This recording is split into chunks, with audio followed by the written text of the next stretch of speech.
Alam mo ba na noong 1846, may 87 tao na naging kanibal para mabuhay?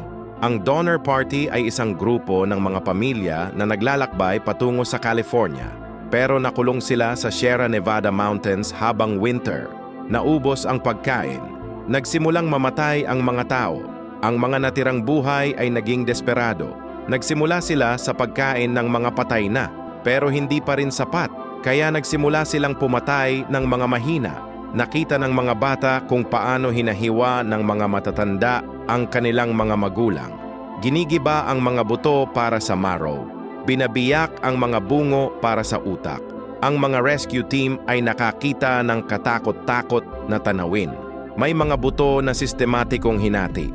May mga laman na maayos na pinutol. Ilang survivor ay naging baliw sa guilt. Pero ang iba ay naging normal na sa kanila ang cannibalism. Kahit dumating na ang rescue, patuloy pa rin silang kumakain ng human flesh. Ang winter na iyon ay naging isa sa pinaka-dark na survival story sa American history.